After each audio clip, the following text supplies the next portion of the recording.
Hello बच्चों, आज हम लोग आज के वीडियो लेक्चर में इलेक्ट्रिक फील्ड की वैल्यू इलेक्ट्रिक डायपोल के इक्वेटर पर कैलकुलेट करेंगे। डायपोल की इक्वेटर पर इलेक्ट्रिक फील्ड की वैल्यू कितनी होती है और किस तरह से कैलकुलेट करते हैं, फार्मूला किस तरह से बनता है और देखते हैं अपने आज के डेरिवेशन को। हमारे पास एक इलेक्ट्रिक डायपोल है। इलेक्ट्रिक डायपोल में से ये पॉजिटिव चार्ज है, प्लस क्यू चार्ज, और कुछ डिस्टेंस पर ये नेगेटिव चार्ज है। दोनों चार्ज का मैग्नीट्यूड सेम है, नेचर अपोजिट है, एक पॉजिटिव है एक नेगेटिव है। दोनों चार्ज के बीच की जो सेपरेशन डिस्टेंस है, इस डिस्टेंस को हम कहते हैं डायपोल की लेंथ। और ये अगर डायपोल की लेंथ 2l है तो मिड पॉइंट से इसकी जो डिस्टेंस होगी -q, ये मिड पॉइंट ओ हो गया, पॉइंट ए और इधर point B.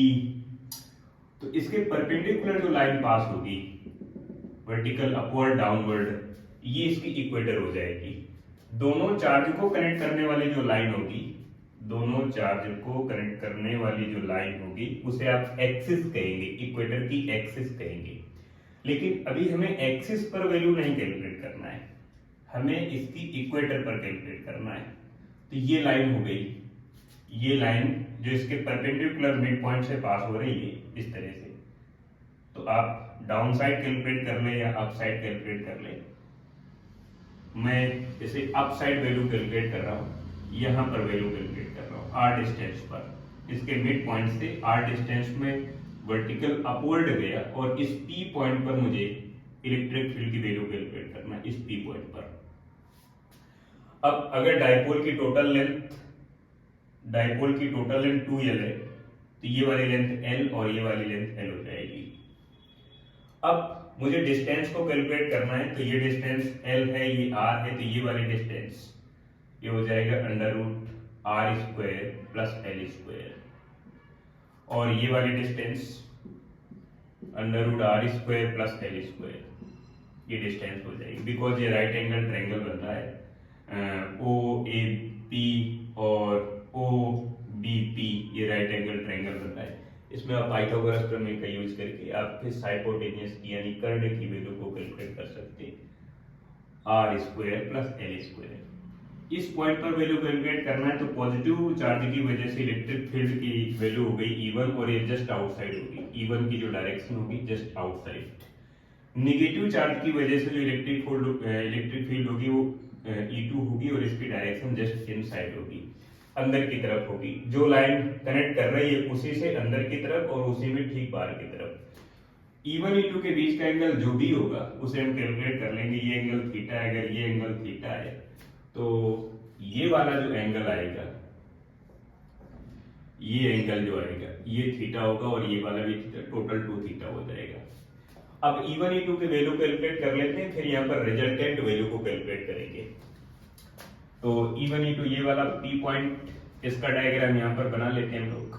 P point, E1 की डायरेक्शन ये है और E2 की डायरेक्शन ये है। और E1 E2 के कंपोनेंट डिवाइड करेंगे with respect to theta. Theta के रिस्पेक्ट में अगर कंपोनेंट डिवाइड करते हैं तो ये वाला एंगल हो जाएगा मेरे पास थीटा और ये वाला थीटा हो जाएगा।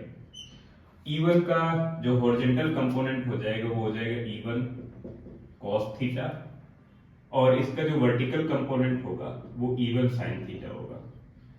E2 के दोनों कंपोनेंट डिवाइड करें तो इधर हो जाएगा horizontal E2 cos theta and ये वर्टिकल कंपोनेंट हो जाएगा E2 sin थीटा। E1 और E2 की वैल्यू इक्वल है मैग्नीट्यूड में, और sin थीटा यानी E1 sin थीटा और E2 sin थीटा एक दूसरे को कैंसिल आउट कर देंगे बिकॉज दोनों सेम वैल्यू रख रहे हैं। तो रिजल्टेंट जो वैल्यू आ जाएगी net electric field P point पर आ जाएगी वो E1 cos theta plus E2 cos theta. E1 जो इलेक्ट्रिक फील्ड E1 है, पॉजिटिव चार्ज की वजह से जो इलेक्ट्रिक फील्ड आ रही है उसके दो कंपोनेंट मैंने डिवाइड कर लिए, एक तो horizontal component E1 cos theta और vertical component E1 sin theta.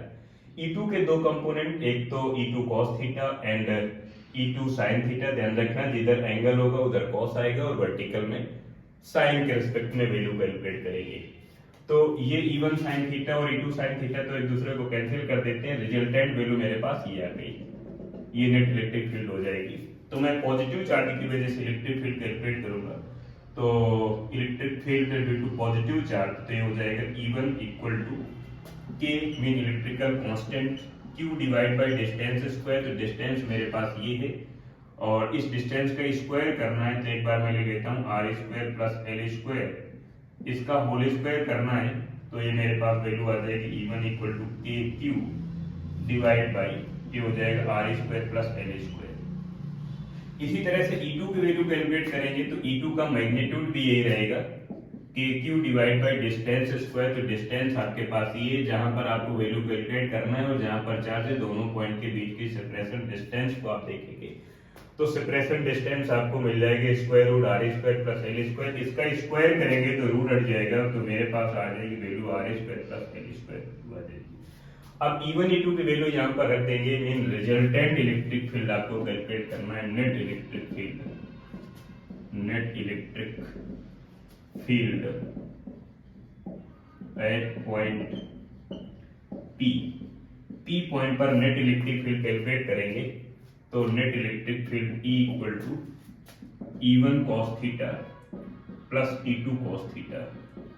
और मेरे ख्याल से अगर आप ये समझ पाए होंगे तो E1 cos थीटा और E2 cos थीटा की वैल्यू जैसे कैलकुलेट करेंगे, तो पहले यहाँ पर एंगल की वैल्यू कैलकुलेट कर लेते हैं। cos थीटा ये एंगल है, इसके सामने वाले साइड ये परपेंडिकुलर हो गई, cos इक्वल टू होता है base divide by hypotenuse, hypotenuse ये हो गया mean R square plus L square की पावर 1/2 मीन रूट में लिखा हुआ है, तो इधर स्क्वायर और इस पे पावर 1/2। तो यहाँ पर मैं वैल्यू लिखूंगा E1 E2 की वैल्यू सेम है, cos सेम है, तो मैं लिख दूंगा E इक्वल टू 2E1, आप E1 की जगह E2 लिख सकते हैं, cos थीटा। वैल्यू लिखेंगे E इक्वल टू 2, E1 की वैल्यू मेरे पास E2 के बराबर है, तो मैं लिखूंगा K Q डिवाइड बाई और हो जाएगी value R square plus L square, ये हो जाएगा E1 की वैल्यू एंड cos थीटा की वैल्यू है L divide by R square plus L square की पावर 1/2। और यहाँ पर ये 1/2 पावर आ रही है, इधर 1 है, तो अगर बेस इक्वल है तो पावर ऐड हो जाती है, तो मैं फाइनल वैल्यू लिखूंगा E इक्वल टू 2KQ और इधर L है मेरे पास L divide by R square plus L square की पावर 3/2 हो जाएगा। इधर 1 पावर इधर 1/2, तो 1 प्लस 1/2 मीन 3/2 हो जाएगा। और यहाँ से अगर एक रिलेशन में अगर लिखूं कि R की वैल्यू ज्यादा है as a compare to L के कंपेयर में, तो R स्क्वायर की वैल्यू और ज्यादा होगी as a compare to L square, तो L स्क्वायर को अप्रोक्सीमेट 0 करेंगे, जहां पर L स्क्वायर है वहां पर आप 0 करेंगे, तो E इक्वल टू हो जाएगा 2 को आप L के पास लिख लें और Q लिख दें मल्टीप्लाई K में electrical constant and R square L square की जगह आप 0 कर देंगे, तो 0 का स्क्वायर 3/2 करेंगे। इधर से ये वाली जो वैल्यू आपको दिख रही है ये इलेक्ट्रिक डाइपोल मोमेंट हो जाएगा, तो इधर हो जाएगा P multiply K divide by R square plus 0 square 3/2, तो 2 कैंसिल आउट हो जाएगा, नीचे हो जाएगा क्यूब हो जाएगा। ये हमारे पास इलेक्ट्रिक फील्ड की वैल्यू आ जाएगी। अगर आप K की वैल्यू लिखेंगे 1/4 पाई एप्सिलॉन नॉट, अगर आप K की वैल्यू 1/4 पाई एप्सिलॉन नॉट लिखेंगे तो E equal to 1/4 pi epsilon naught P divide by R cube. ये इक्वेटर पर वैल्यू मिल जाएगी, डाइपोल की इक्वेटर पर वैल्यू। अगर आप एक्सिस पर कैलकुलेट करेंगे तो एक्सिस पर जो वैल्यू आ जाएगी इसी वैल्यू का जस्ट डबल आती है। जैसे ये मेरे पास डाइपोल है और ये डाइपोल है, पॉजिटिव एंड नेगेटिव चार्ज है, एक तरफ पॉजिटिव चार्ज दूसरी तरफ नेगेटिव चार्ज, तो ये हो जाएगी एक्सिस और ये हो जाएगी एक्सिस। और अगर आप इस P पॉइंट पर कैलकुलेट कर रहे हैं इसके मिड पॉइंट से R डिस्टेंस पर, इस पॉइंट पर, तो ये एक्सिस वाला पॉइंट हो जाएगा E एक्सिस। तो इलेक्ट्रिक फील्ड की वैल्यू अगर आप एक्सिस पर कैलकुलेट करेंगे तो यही मिलेगी, जस्ट इसका डबल मिल जाएगी 1/4 पाई एप्सिलॉन नॉट। P की जगह 2P हो जाएगा डिवाइड बाई R क्यूब। ये मिल जाएगी इलेक्ट्रिक फील्ड की वैल्यू एक्सिस पर। अगर आप r डिस्टेंस पर इक्वेटर पर कैलकुलेट करना चाहते हैं इस P पॉइंट पर, तो E की वैल्यू जो इक्वेटर पर मिलेगी वो मिलेगी 1/4πε0 P divide by r cube.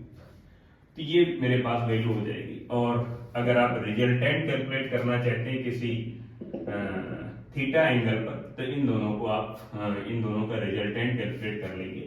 क्योंकि ये 0 डिग्री पर है, ये 90 डिग्री पर है, तो इन दोनों को आप परपेंडिकुलर मानेंगे और इन दोनों का रिजल्टेंट आप कैलकुलेट कर लेंगे। तो एक मेरे पास थीटा एंगल पर वैल्यू मिल जाएगी इलेक्ट्रिक फील्ड की।